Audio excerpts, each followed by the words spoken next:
My father has an old Italian saying. I'll give a little bit.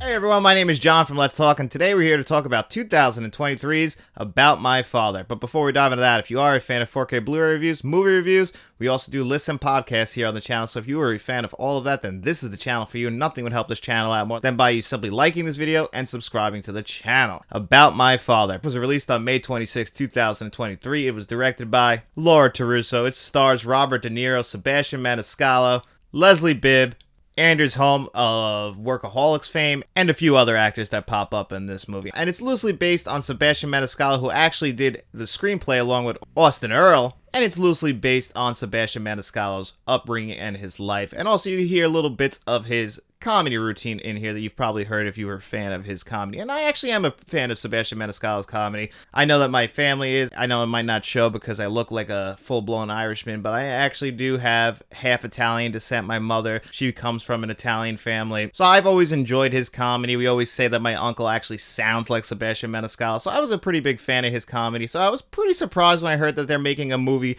that he is going to be starring in with Robert De Niro. And I felt like right away, this is just another one of those Robert De Niro comedies that just get thrown out in the world like Bad Grandpa, that just come and go. And this is kind of what Robert De Niro's been doing for the most part for like the last, I want to say, like 10 to 15 years. He'll pop up in a Scorsese movie every once and again to let us know that he's still Robert De Niro. But for the most part, he's just kind of in these cash grab movies, which I don't think that's why he's doing them. I just think he's just doing it to have a little bit of fun. You know, he gets to just kind of do comedy. We know Robert De Niro likes comedy. We saw him do it in the late 90s with the Analyze This and Analyze That and the Meet the Parents movies. So maybe he just wants to not get totally invested in a role. And this is kind of a role where he gets to just have fun. You know, he's got Killers of the Flower Moon coming out later in the year. So this is kind of just one of those regular run-of-the-mill comedies. Although Sebastian Maniscalco did surprise me in this movie. I didn't expect too much from him in the leading role. He's not the greatest of actors. Don't expect a world-class performance, but he does a serviceable job. Robert De Niro didn't seem like he was phoning it in at all. It seemed like he was actually having a great time, and he has a really good emotional moment at the very end of this movie where, again, he's reminding us that he's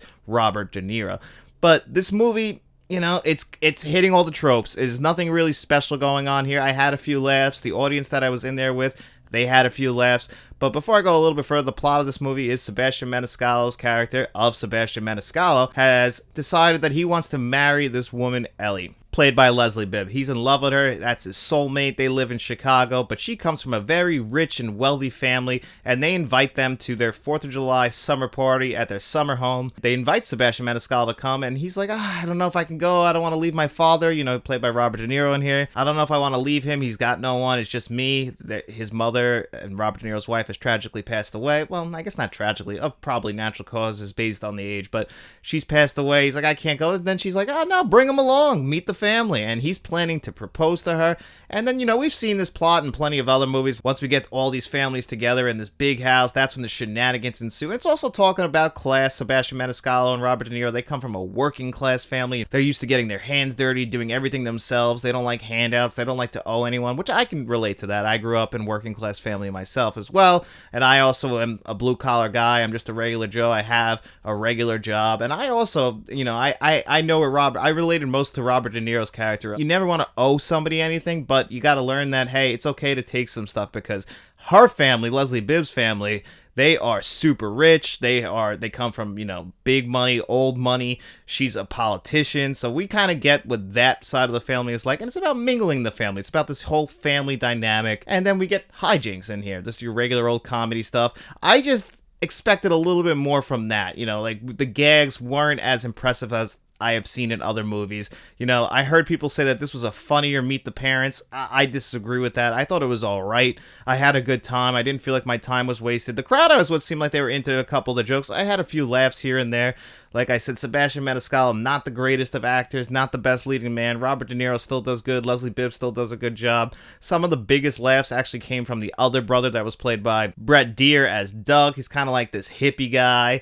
You know, he's always talking about He wants to be a saver. He wants to be a healer. And some of the best laughs from the movie came from him. You know, Sebastian Maniscalco, it was just a little tough to watch him try and be the leading man. I know he can act. He's acted in small roles like in The Irishman and Green Book, so we've seen it. I was skeptical about him being in the lead role, and he did a serviceable job. And that's really what this film is. It's serviceable. It's good. It's not great. It's something, if you're not in the mood to go see The Little Mermaid this weekend and you're just looking to go see a comedy, it's 90 minutes. You're in and out. I don't think you're going to be too disappointed, but I also think you're not going to remember this movie tomorrow after you see it. It's nothing too special. It's something that you go in and out, you have fun with your family, maybe you go on a date. It's a good date movie. You guys talk about it over dinner, and then that's the end of it. You never think about it again. So if I was going to rate this on a score of 1 to 10, I would give this an alright 6.5 out of 10. That's a passing grade, and that's what this is. It's a passing grade of a film. I hope you guys enjoy it. If you do go out and see it, and if you do enjoy it, let me know in the comments section below. And if you don't enjoy it, let me know in the comments section below what you thought of it. Are you guys planning on seeing it this weekend? Are you planning on seeing The Little Mermaid? Let me know in the comments section, and we'll talk about all things movies down there. And also, guys, thank you so much for being a supporter of Let's Talk. Nothing helps this channel out more than by you simply liking this video and subscribing to the channel. And then, after you're done doing all of that, I want you guys to head out onto the water and tell all your friends about us. We'll be seeing you around.